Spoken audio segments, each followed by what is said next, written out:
Ensonga y'emmwanyi etabukidde ddala era wetwogera olunaku olwaleero. Emmwanyi ekomezaawo omukulu Matyansi Mpuga Nsamba awamu ne ttiimu ye kubanga tulaba nga omukulu sipiika omukyala oyo Krista Maigana nakwogerako wadde n'okwessa mu kamwa kange. Omukyala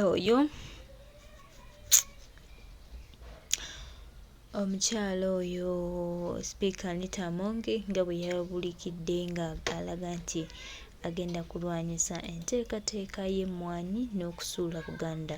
Matyansi Mpuga Nsamba ategeezezza nti omulabe waffe tumanye waali ate era tumutegeere. Oyo yenna ayagala okulwanyisa emmwanyi ye mulabe asinga, ayagala okuteeka Buganda ayagala okuteeka Buganda mu bwavu.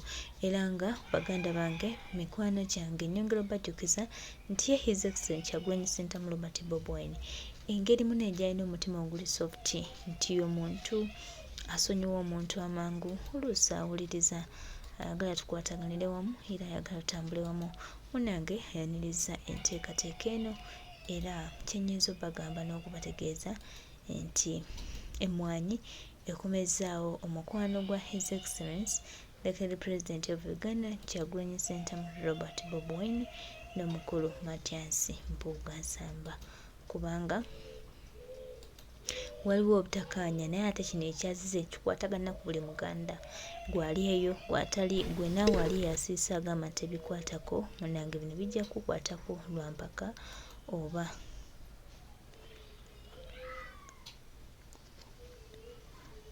era twongera okujjukiza n'otutegeeza yimusa eddoboozi lyo tulwanirire eggwanga lyaffe ate tulwanirire Buganda. Kati atukwata yani ye muhozi kanogamba n'abasi atusalira emisango yewunyidolo atutwala akutusiba otusibisa wani wayamusayike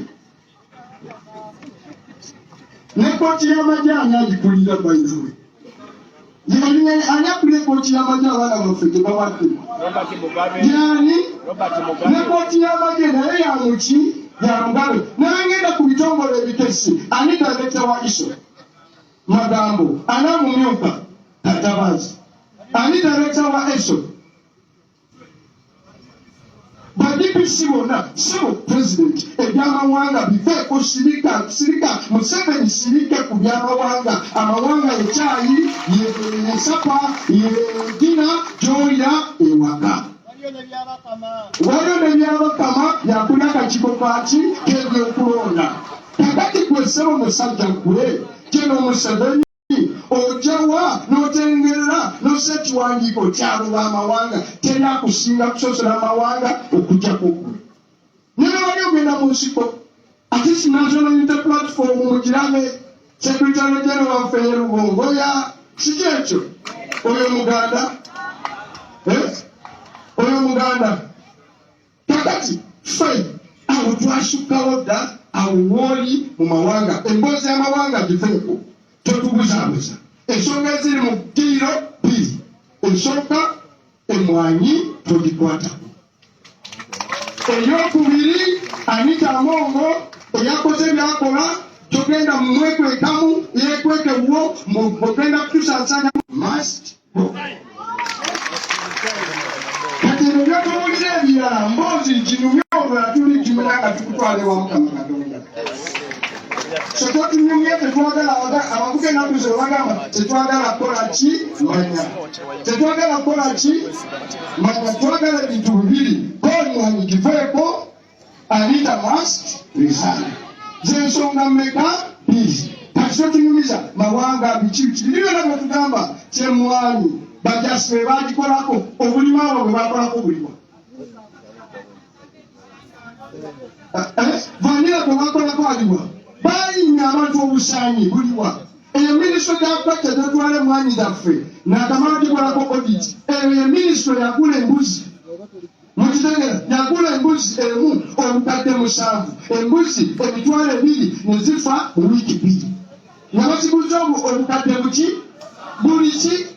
buli mbuzi zafa mu wiiki 2 wetotali mbuzi naki ye minisitule yagula tractor abatamanyi tractor ekikola tractor hydraulic system eno yesitula yagula tractor n'ekitwala ekalamoja nga tekuli namaplate naye nga zagenda nga hydraulic system zaazo tezikola ziri eyo mu Uganda zonna. Eyo ministry bagiwa okutambuza amazzi ag'ennimiro etwagayo pampu n'emu.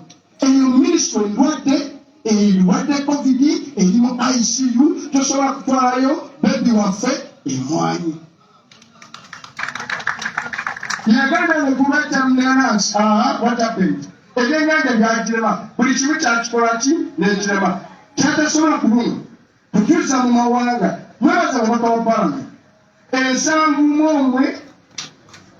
n'omusanvu lwalonze batugeri all of Uganda bonna mwavaddemu abakyoliibo olanyabaani abagisutu abadde nabo. Mr. President amawanga mwene ensonga tegagenda kukola ki Mr. President yani kukumanita Mungo eyagenze n'akola ki Mujjeno Museveni eno ensonga tegenda kukola ku nsonga eno tukkirize tukutwale.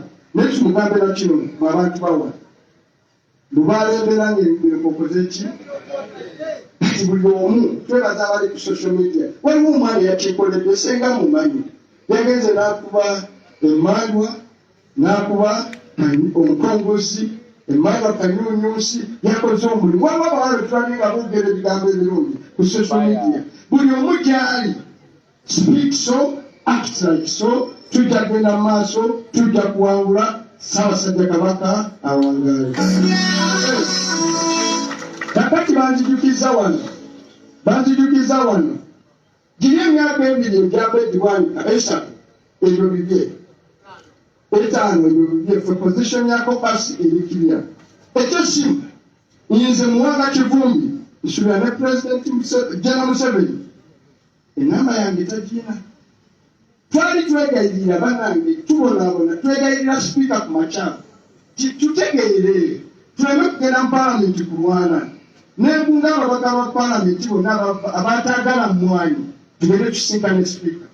Bwetuba twali twogera ne sipiika leka nti ngamba tegedde nnyo ngambulabika muli batuufu nnyo ensonga zammwe ngezi ez'amagezi ensonga zammwe nga eza common sense naye n'ensonga pulezidenti yagituma esobola gibasabirawo mu ngeri y'olukwesikwesi n'akwata essimu nga tuli mu miitingi awo n'ababaka bonna n'akubira pulezidenti nti amubuulire bitwogedde oba tyabimubuulira bulungi nabanga tabitegedde bulungi naye mukazi wadde oluvannyuma naga nti kale ne kyamaani atwala abaana ababaka waali yogera naye nga tuteze obukodde bubiri betugamba okwogera ne General Museveni ajja kugamba nti ffe twawaayo Mwanyi twagwana okwogera ne pulezidenti. Nengagalize ndi musajja ate oyagenda kunkola ki n'agimpa n'atandika mu ngeri etali ya bulijjo nagamba komaze ebbanga lyonna ng'oli mutujunga nkunoonya nangamba nti kakati goli eyo musiriwaza abantu mwonoona abantu musiga bukyayi bw'amawanga nayomera eddakiika naye musajja gwe n'enkola eyaffe ey'obusirika omuntu buli gw'otamanyi osooka n'okola ki n'omubuuzaako ne bakalenze yakuzibwa obulungi kakutonera salamu amuguze ku mpisa benamuyigiriza ku mpisa olwo n'addamako omutali ogamba ki ne munyonyola byembanyonyodde tomwanyi kimwanyi kiveeku togikwatako y'abantu baffe ye maama ye taata yetubeezaawo kireke ne munyonyola bayizawe wakati w'Emwanyi n'amafuta nemugambagana amafuta kwoteredde ebitongole National Oil Company bisaawo ebiti yakusaba enamba yo bati yajo kusaba eya mobile money $2 abiri mu bbiri ebyo biri mu ndagaano $2 abiri mu meka mu bbiri okumala emyaka abiri mu ki mu etaano si buli mwaka mu myaka 25 $2 abiri mu bbiri ng'olwo bagamba eddola balo y'amafuta ejagula $5 olwaleero balo egula 10 biki wayogera ne Museveni soko bitumalireyo tugenda kutafunamu $1 ng'eggwanga kubanga endagaano mbi nabanyonyola ddanga ne finance minister kyamafuta Museveni yagatunda tekuna wano kalombo ebyekayagala wano tekyabyayagala oba kwali leero twalese 1.4 billion ffe tunafuna million bags 20 tugenda kuba tulina $3 billion Montage ngerero ye wanaye katanaja. Tetugenda kwanga tukola ki nga tufuna mu myaka 25 Mwanyi ekyakubeerese bilioni 75 n'ekyo tiimu ye Mwanyi esinga amafuta ogenda wala kyovona balese lwabo alese simanyi inspire Uganda akiwadde abachina peneti famu gomesa bugomesi mutugire peneti mu nsonda wali waki wali Ssaabasajja Kabaka awangale tatumalideyo bya simu tubiwulidde tukutegedde Katonda omulungi natali anguzi laba omukongozi we anite bwavayo n'atunyonyola bulungi ekyama ekiri emabega kyatagetinga Baganda. Mwamutegedde Your Excellency webali kunonda nenkulira nembera finance minister nembera kyawa kokasi nembera kyawa papa singa sigwe singa siriwo koja muwadde ebiri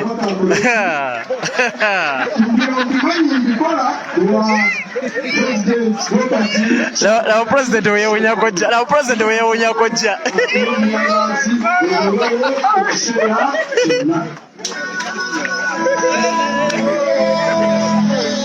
naye kwe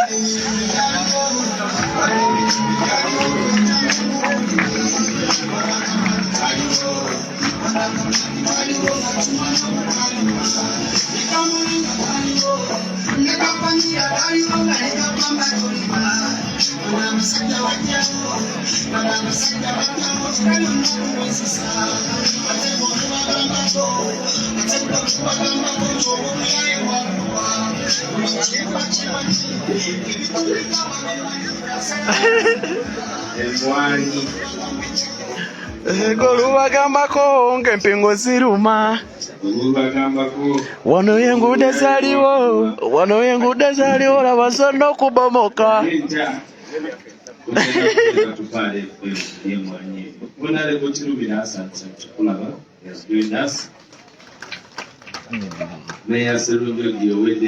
Lumbo yatabaddewo bino obugenda kunnuma kuba ensonga ze bayogera ku ssimu tazimazeeyo ensonga ze bayogera ku ssimu ne Museveni teziweddeeyo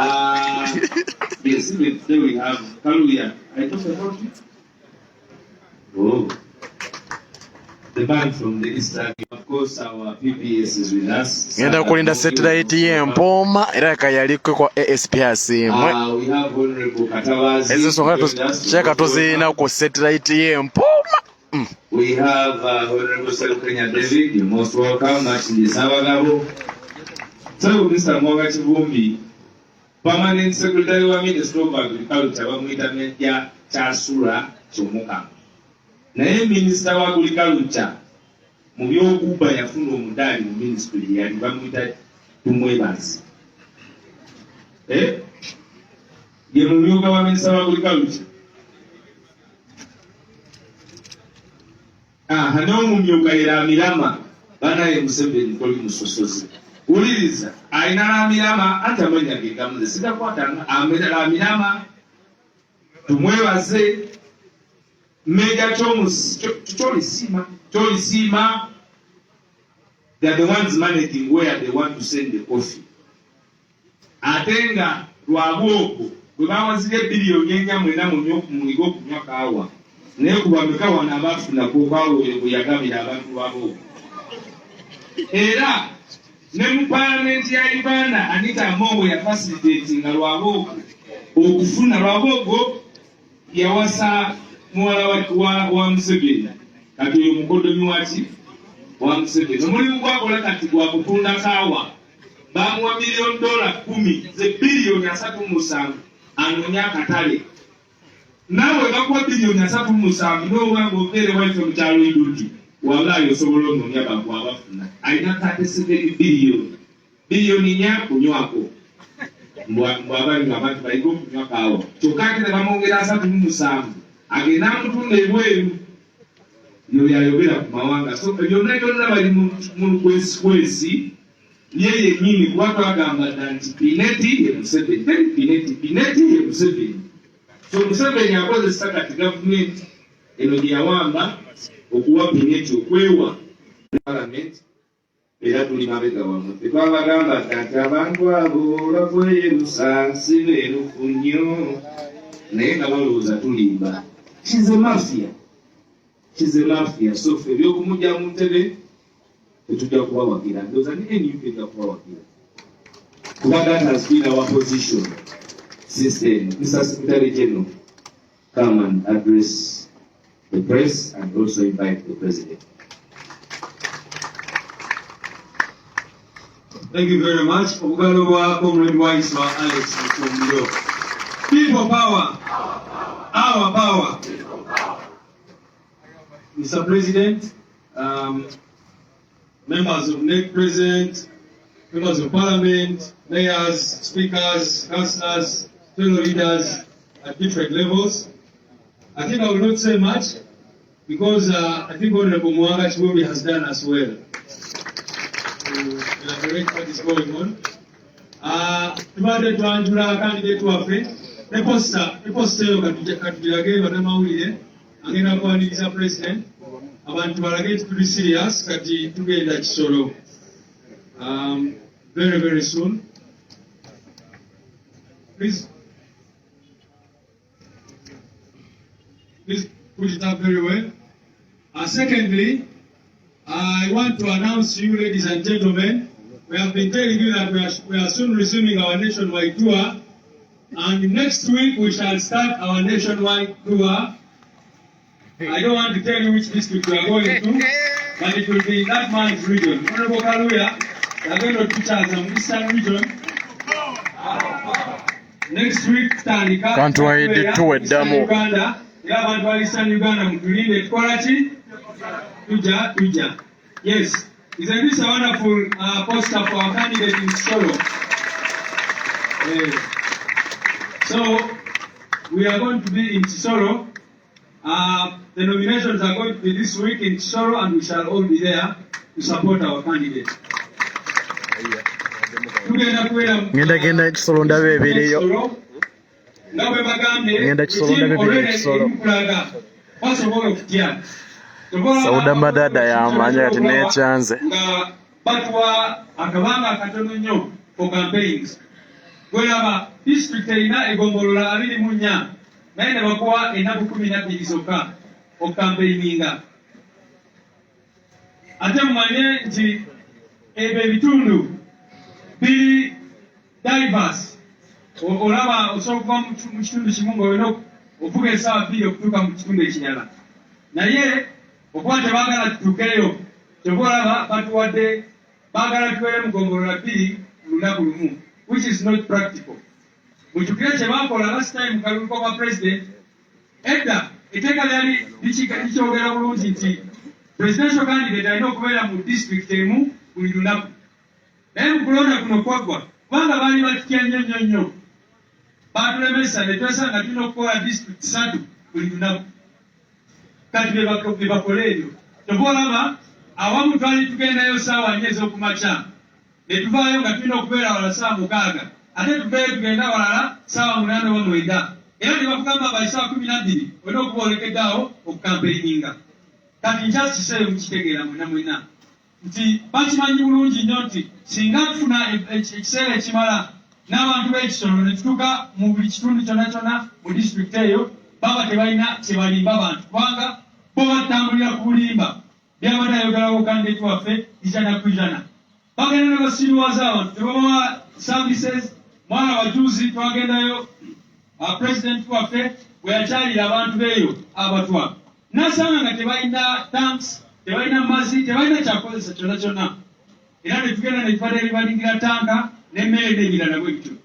Kaakati abantu abo ne tugezaako okubagula amaaso. Kati obolaba batuwa period ntono nnyo y'okukampeininga kubanga tebaagala tutuuke eri abantu tubazuukuse tubagule amaaso.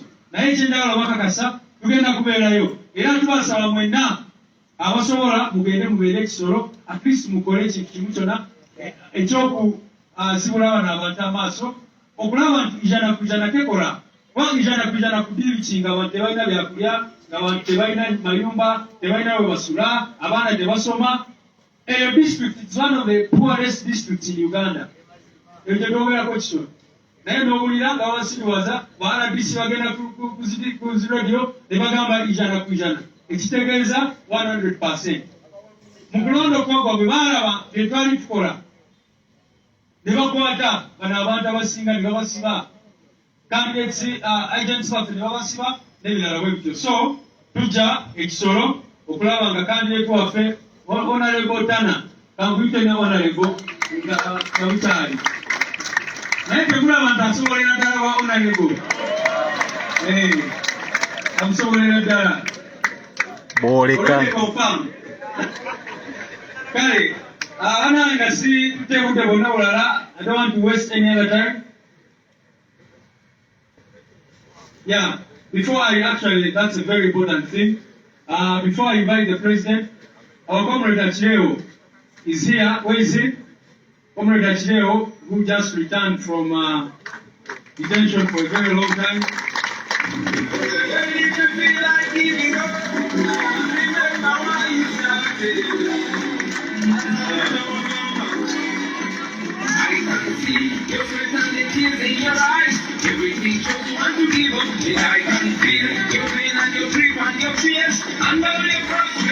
People power.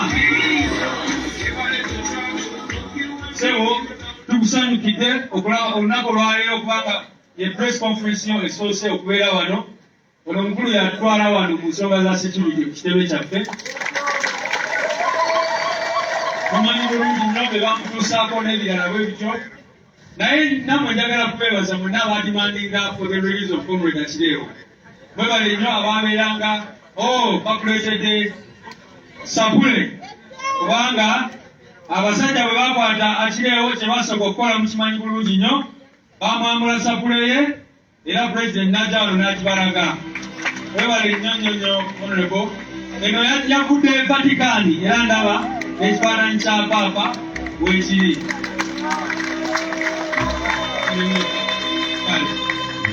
Muganda waffe Achileo, thank you for coming back. Ate webale nnyo okukomawo ng'oli strong. Webale nnyo, webale nnyo ddala. Mr. President, without taking any other time, let me invite you to come and address these people and the nation. People power. Our power. Kati azze atadde sharing ata likinga video kati azze kubyogera wale emirembe gyaliwo.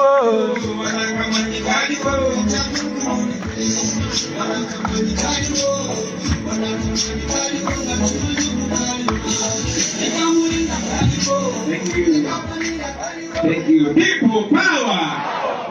Our power. NUP. And everywhere. Thank you very much, ladies and gentlemen. Please be doing seats. Thank you, SG.